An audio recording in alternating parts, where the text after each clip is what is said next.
Hello everybody and welcome back to another video. Today I'm going to be going over a mid-game guide for Conflict of Nations World War III. Specifically what I'm going to be focusing on here is how to turn inactivity or a maybe not perfect early game into a super strong late game through rebuilding yourself in the mid-game. This is going to be part of a multi-part series where I'm going to upload how to turn any different stance from an early game from a super strong position to a normal position from a not so great position into a very strong endgame. So first, I'm going to be using this map as an example. I've been busy for the past couple of days and haven't had the opportunity to log on super consistently. So this mid-game hasn't been going perfect. I'm about day 26, but I haven't been building anything, I haven't been mobilizing troops, and I haven't been doing the research that I need to. So what I'm going to be focusing on is rebuilding myself, renewing my attacks, and being able to get on par with my other opponents before I actually attack anybody. So the first thing you're going to want to do if you haven't had a perfect early game is focus on upgrading your navy. That is going to be extremely important endgame, and having a dominant navy will allow you to blockade your opponents, defend yourself extremely effectively, and really dominate the late game. So in this early game, I have already researched cruisers and submarines.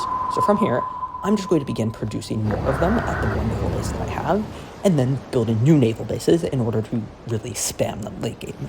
The second thing you're going to want to do is really upgrade your infrastructure. That means upgrading arms industries to level 4 or 5 in every city that produces something that's important.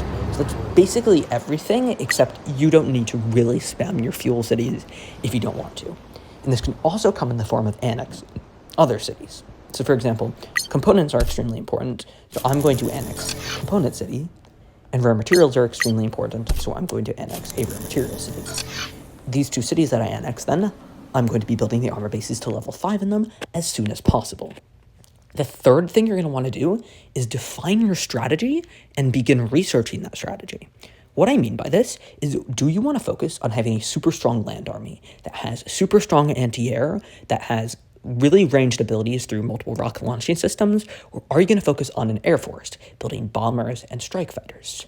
In this game, I've already been focusing on the air force in the early game, so what I'm going to do is upgrade my strike fighters, build up new air bases in annexed cities, and begin producing more of them. This will allow me to have the advantage over my opponents. What I'm also going to do is build up my mobile sand launchers, which are anti-air. Now you can have a whole bunch of different strategies, and I have a whole video on that if you want to go and check that out. But the general idea is you either want to be able to focus on your air force and really build that up, and either have strike fighters or bombers, and then some form of anti-air system, whether that's the mobile anti-air, the mobile sand launchers, or the air superiority fighters, or you're going to want to focus on your land. Make sure you have anti-air, you're going to want the multiple rocket launching systems, and then something else, whether you're going to build missiles for fun, or begin investing a little bit into an air force. You have a little bit more wiggle room if you focus on the army. No matter what, though, you need the strong navy, because the navy is extremely important. So now that you've rebuilt yourself, defined what you're going to focus on, and can focus your research in the future, now what you need to do is catch up to your opponents in cities.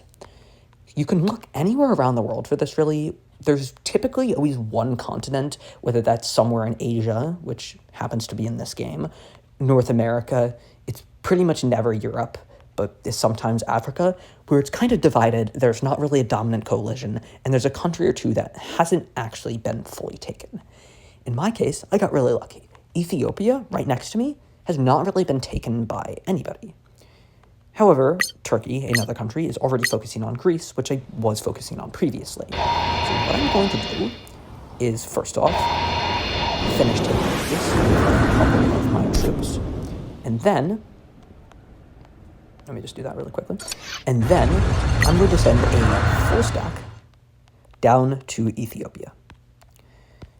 I'm doing this because what I can do next is send some naval forces. Well, the submarines aren't going to be too effective for this, but I'm going to send the submarines, my cruisers, and then once I land in Ethiopia, I'm going to build an air base or an airfield. From there, I'm just going to take out the entire country with the air force that I already have, and this will allow me to add some really quick cities, which will boost my resource production. So from there, once you've built up your navy, defined what you're going to research, begun building and researching, and found some way to expand the number of cities you have, you're in a pretty good position.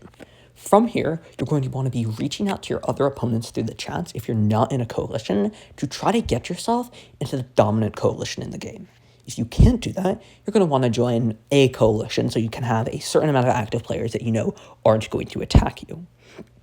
From here, you have a few choices of how you want to move forward. Once you've built your navy and updated your other troops, whether you're focusing on the Air Force or the Army, and built up your cities, you're going to choose somebody to attack, whether that's going to be specifically another super active, huge opponent, or somebody who's doing a little bit worse, but still pretty big.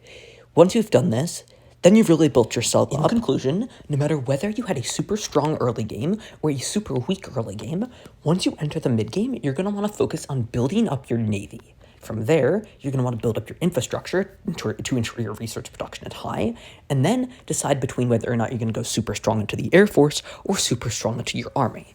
I would personally recommend the Army if you didn't already build up your Air Force, because you can use the multiple rocket launcher systems, plus the mobile SAM launchers for anti-air forces, and they're just a super strong combo and really defining late game. After that, you're going to want to ensure that you're on par with some of the top 5 players in the game in terms of cities. You can do this by taking inactive countries or by invading maybe somebody who's active but a little bit smaller than you. I personally happen to have a country that's right nearby, so I'm going to do that. Once you've built all of those steps up, you're probably going to be in the late game between day 35 and 50.